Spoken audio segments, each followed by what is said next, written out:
साथियों, नमो बुद्धाय, जय भीम, जय भारत, जय संविधान। आज माता सावित्रीबाई फुले का जन्म दिवस है और सावित्रीबाई फुले के जन्म दिवस पर आप सभी देशवासियों को हार्दिक शुभकामनाएं एंड मंगल कामनाएं। क्योंकि हमारी माता सावित्रीबाई फुले अगर इस देश में नहीं होती तो आज जो हमारी नारी पढ़ने का काम कर रही हैं और जो शिक्षा को प्राप्त कर रही हैं, तो उनकी जो ज्योति जो जलाई वो माता सावित्रीबाई फुले ने जलाई। और उन्होंने जो है बहुत ही संघर्ष किए, उसके बाद जो है हम लोगों को शिक्षा के लिए प्रेरित किया। तो तब जाकर जो हमें जो है आज जो शिक्षा मिली है, तो आइए जानते हैं कि माता सावित्रीबाई फुले ने क्या किया था। तो तब जाकर हमें जो है ये शिक्षा प्राप्त हुई। तो दोस्तों, माता सावित्रीबाई फुले का जन्म जो है 3 जनवरी 1831 को नया गांव में हुआ था, जो महाराष्ट्र के पुणे में है। और वो बहुत छोटा सा गांव था एक, जहाँ पर माता सावित्रीबाई फुले का जन्म हुआ। और माता सावित्रीबाई के पिता का नाम जो है खंडोजी नाम से था, पाटिल था, खंडोजी नाम से पाटिल। और इनकी माता का नाम जो है लक्ष्मीबाई था। और इनके 3 भाई और 1 बहन थी। ये अकेली थी, मतलब ये 3 भाई थे। और जब माता सावित्रीबाई पैदा हुई उस समय जो अस्पृश्यता इतनी भयानक थी कि महिलाओं को कोई भी अधिकार नहीं था शिक्षा का, या मतलब बोलने का, या किसी भी तरह का कोई भी अधिकार नहीं था जिस समय माता सावित्रीबाई का जन्म हुआ। तो साथियों, माता सावित्रीबाई फुले को बहुत लाड प्यार से पाला गया। उनके पिता ने जो बहुत लालन पालन किया। और क्योंकि विडंबना ये थी कि उस समय जो है महिलाओं को पढ़ाया नहीं जाता था, लड़कियों को, तो इसलिए वो इनको पढ़ा न सके। और माता सावित्रीबाई को बहुत ज़्यादा इच्छा थी पढ़ने की। और मैं एक घटना सुनाऊंगी छोटी सी, जो पहले कि माता सावित्रीबाई फुले ने जो है जब पहली बार इनको कब ऐसा महसूस हुआ कि पढ़ना लिखना हमारे लिए बहुत ज़रूरी है, और बहुत उन्हें दुख हुआ। तब जब एक बार माता सावित्रीबाई फुले जो है कुछ पैसे लेकर अपनी माता से जो है बाज़ार से सामान लेने जाती हैं, और वहाँ पर इनको जो है एक पादरी मिलते हैं। तो उन्होंने जो है माता सावित्रीबाई फुले जब खाती हुई जा रही है, तो उन्होंने जो उनको रोका कि बेटा, खड़े होके खाना कभी भी खाते हैं तो बैठकर खाते हैं, चलकर नहीं खाते। ये हमारे, अगर आप गिर जाओगे खाते खाते तो दांत जो जीवा को काट देंगे। और फिर उन्होंने जो है उनकी बात को अच्छे से सुना सावित्रीबाई फुले ने। फिर उन्होंने क्या काम किया कि भाई उनको जो है एक भेंट में पुस्तक दी। और जब वो पुस्तक जब उनको पादरी दे रहे थे, तो उनको जो है एक ब्राह्मण ने देख लिया था। तो उन्होंने आकर जो है उनके पिता से शिकायत लगाई। तो इस पर जो है उनके पिता बहुत नाराज़ हुए और उन्होंने कहा कि तुमने किसी से ये भेंट क्यों लिया। तो माता सावित्रीबाई अपने पिता से बोलती है कि इस भेंट को लेने में क्या परेशानी हो गई, उन्होंने ऐसा क्या दिया मुझे। तो लेकिन उनको जो है बहुत नाराज़ हुए और उनके हाथ से जो किताब छीन कर फेंक दी। और फिर माता सावित्रीबाई जो है जाकर रोने लगी। और उसके बाद जब पिता उनके चले गए, उसके बाद उन्होंने जाकर उस किताब को देखा उठाकर कि इस किताब में ऐसा क्या था जो मेरे पिता जो है मुझे डांट रहे थे। फिर जो वो उसे उलट पलट करने लगी और उन्होंने देखा कि उनको पढ़ना नहीं आता, और उनको जो है बहुत अफसोस हुआ कि मैं इस किताब को क्यों नहीं पढ़ सकती। उसके बाद उन्होंने अपने पिता से पढ़ने की जिद की, लेकिन उन्होंने जो है उनको बताया कि महिला, हमारे समाज की जो बेटियां हैं उनको पढ़ाया लिखाया नहीं जा सकता, अगर वो पढ़ेंगी लिखेंगी तो सीधे नरक में जाएंगी। तो इस तरह से कह के उनको जो है रोक दिया गया। उसके बाद उनकी जो उम्र हो रही थी कि 6 साल की हो गई थी या 7 साल की लगभग हुई, तो उनकी माता को उनकी शादी की चिंता होने लगी। और उन्होंने जो है बेटी की शादी के लिए रिश्ता देखने का नंबर लगाया। फिर उनकी जो शादी, क्योंकि जो उस समय के जो स्थिति थी, अगर कोई बेटी जो 7 साल से बड़ी हो जाती थी उसको घोर वधू कहकर लोग जो चिढ़ाते थे। और वहीं पर लड़के की उम्र अगर 10 साल से ज़्यादा हो गई तो उसको घोर वर कह के चिढ़ाते थे। इसीलिए जो उनकी माता को जो है बहुत मतलब चिंता होने लगी कि मेरी बेटी बड़ी हो गई है और इसकी जो है शादी होनी चाहिए। तो फिर उनकी शादी जो है राष्ट्रपिता ज्योतिबा फुले से हुई, जो जब माता सावित्रीबाई 9 वर्ष की थी और जो है राष्ट्रपिता ज्योतिबा फुले 13 वर्ष के थे।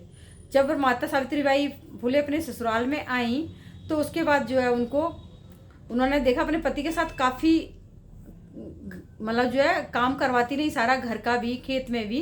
तो राष्ट्रपिता ज्योतिबा फुले ने देखा कि माता सावित्रीबाई फुले को जो है बहुत पढ़ने लिखने का शौक़ है, तो उन्होंने उनसे कहा कि तुम पढ़ना चाहती हो? तो उन्होंने कहा मैं कैसे पढ़ूंगी? तो क्या उसकी चिंता ना करो तुम जो है, और मैं तुम्हें जो है पढ़ाऊँगा। तो इस तरह से जो है माता सावित्रीबाई फुले को जो है राष्ट्रपिता ज्योतिबा फुले ने पढ़ाया। और जब राष्ट्रपिता ज्योतिबा फुले जो है एक समाज सुधारक थे और उन्होंने देखा कि यहाँ की और महिलाओं को पढ़ने लिखने नहीं दिया जा रहा है, तो उन्होंने सोचा कि भाई अगर मेरी पत्नी पढ़ जाएगी तो ये जो है दूसरी महिलाओं को पढ़ा सकती है, क्योंकि मैं तो नहीं पढ़ाने जा सकता उनको, तो ये अगर पढ़ेगी तो ये दूसरों को पढ़ा सकती है। लेकिन उनके पढ़ने लिखने से जो है बहुत लोगों ने आपत्ति उठाई और कहा कि भाई जो है महिला को पढ़ना लिखना ठीक नहीं है, और उनको खूब चिढ़ाया। लेकिन राष्ट्रपिता ज्योतिबा फुले ने जो उनको तब भी पढ़ाया और फिर उनके लिए जो है एक स्कूल खोला। 1 जनवरी 1848 में राष्ट्रमाता सावित्रीबाई फुले के लिए एक स्कूल खोला उन्होंने, ज्योतिबा फुले ने, दोनों ने मिलकर एक स्कूल खोला।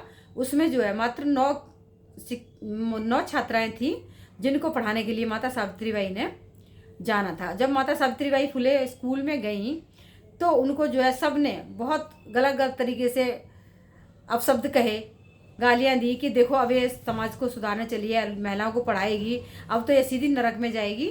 और इस तरह से बहुत सारी गालियां दे देकर जो है कि देखो किस तरह से जा रही है, कैसे बन ठन के जा रही है, किस तरह से जो है पढ़ा रही है बच्चों को, जो है इस तरह के जो अपशब्द जो उनको बहुत गालियाँ भी देते थे। और जब सावित्रीबाई फुले पढ़ाने जाती थी तो उनके ऊपर जो है लोग कोई कीचड़ मारता था, कोई पत्थर फेंकता था, तो माता सावित्रीबाई के कपड़े जो ख़राब हो जाते थे, वो इसलिए 2 साड़ियाँ लेकर जाती थी।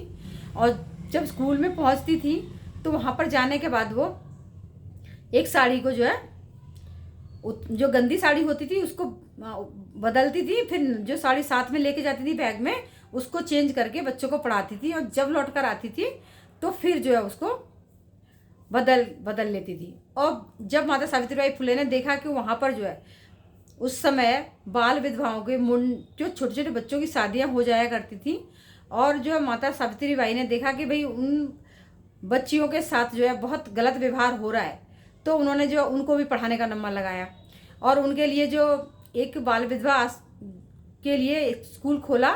और उन्होंने क्या काम किया कि जो उनके बच्चे होते थे, जो महिलाएं विधवाएं हो जाती थी छोटे बचपन में ही, तो उनके साथ गलत करते थे लोग जो है। और जब वो प्रेग्नेंट हो जाती थी, जब वो माँ बनती थी, तो उनको जो है या तो मार दिया जाता था या फिर उनका बच्चे को जो है मरवा दिया जाता। तो इस तरह की जो बहुत भारी जो है भयानक प्रताड़ना महिलाओं के साथ होती थी, जो नारी जो है बहुत बुरी दशा में जीती थी।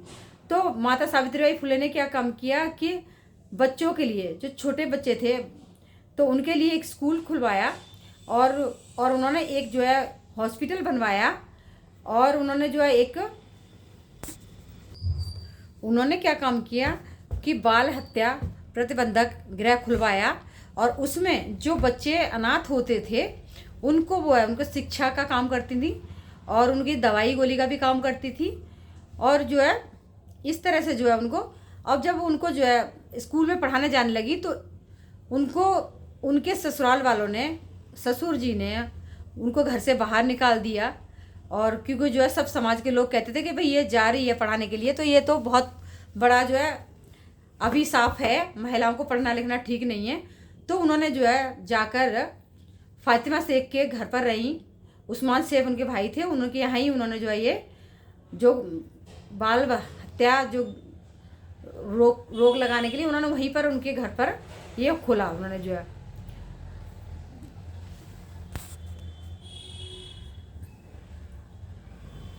तो जब उन्होंने जो है बाल हत्या रोकने के लिए उनके घर पे ही आश्रम खोला, और उसी में ही जो उन्होंने बच्चों को पढ़ाया और लिखाया। और माता सावित्रीबाई फुले ने जो है जो महिलाओं का मुंडन कर दिया जाता था, जो विधवा हो जाती थी बचपन में तो उसका मुंडन कर दिया था, उसके रोक करने के लिए उन्होंने जो है एक संस्था बनाई, और उस संस्था के थ्रू जो है उन्होंने सारे नाइयों की हड़ताल करवा दी, और फिर जाके उन्होंने जो है उनके मुंडन रुकवाया। तो इस तरह से, और जब माता सावित्रीबाई फुले गांव में उनके प्लेग की बीमारी आई, और तो उन्होंने अब उन बच्चों को और लोगों को सबको उनकी दवाइयाँ अपनी पीठ पे लाद लाद कर जो है ले जाती थी, और दवाइयाँ करवाती थी।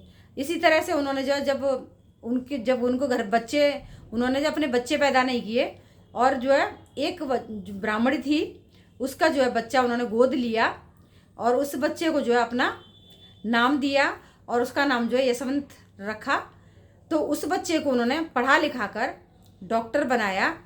तो इस तरह से माता सावित्रीबाई फुले ने जो है अपनी कोई संतान भी पैदा नहीं की और उन्होंने जो उस बच्चे के साथ ही जब प्लेग की बीमारी आई तो उसको जो हॉस्पिटल खुलवाया था गांव से बाहर, उसमें जाकर वो लोगों को लाद लाद कर लेके जाती थी और वहाँ दवाई करवाती थी और वहाँ पर जा उसी की चपेट में माता सावित्रीबाई फुले भी आ गई और उन्होंने जो है उनकी उस टाइम में परिनिर्वाण हो गया। तो देखिए हमारी माता सावित्रीबाई फुले ने कितनी कठिन परिस्थितियों में और कितनी ज़्यादा दयनीय स्थिति थी उस टाइम पे, जो है अस्पृश्यता इतनी ज़्यादा थी कि महिलाओं को पढ़ने लिखने का कोई अधिकार नहीं था और उन्होंने बहुत संघर्ष करके खुद पढ़ाई करी और ऐसे समाज में जहाँ महिलाओं को कोई अधिकार नहीं थे उस समय उन्होंने जो है सारी महिलाओं के लिए प्रथम शिक्षिका बनी। 19 साल की उम्र में ही उन्होंने जो है स्कूल खोल लिया और बच्चों को पढ़ाना शुरू कर दिया। और देखिए आज के समय में हमें जो है अपनी छोटी छोटी बातें कहने से भी हमें डर लगता है, लेकिन माता सावित्रीबाई फुले कितनी साहसी रही होंगी, ये हमारे लिए बहुत ही गर्व की बात है कि हमारे महापुरुष, हमारी राष्ट्रपिता ज्योतिबा फुले और राष्ट्रमाता सावित्रीबाई फुले जैसे महान नायक इस दुनिया में आए और उन्होंने जो है स्कूल खोले और हमें जो है पढ़ने का अधिकार दिया।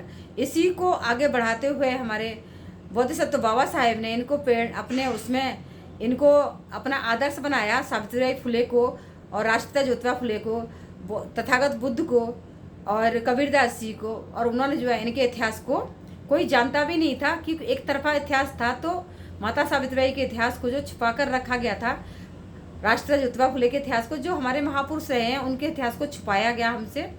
और जो जब बाबा साहब आए तो उन्होंने जो है इसे को हम सब तक पहुंचाया। और जब बाबा साहब का इतिहास भी डूबने की कगार पर था तो मान्यवर काशीराम जी आए और उन्होंने जो है उसको बाहर निकाला, हम सब तक जन जन तक पहुंचाया। और इस तरह का कार्य जो हम आयती बहन जी ने किया कि उन्होंने जो है साथ मिलकर जो मान्यवर काशीराम जी के साथ जगह जगह प्रचार प्रसार किए।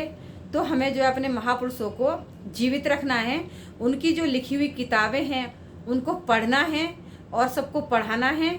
तो मैं प्रचार प्रसार करती हूँ, मेरी सारी फ्रेंड प्रचार प्रसार करती हैं। तो इसी तरह से जहाँ जहाँ तक ये मेरी बात जाए, आप सभी बहनों से मैं यही निवेदन करना चाहती हूँ कि आप अपने महापुरुषों की किताबों को पढ़िए, उनके इतिहास को एक एक पेज करके जानिए, उनके संघर्षों को पढ़िए, माता फातिमा शेख को पढ़िए, माता सावित्रीबाई फुले को पढ़िए, माता रमाबाई को पढ़िए, बाबा साहब को पढ़िए, पेरियार को पढ़िए।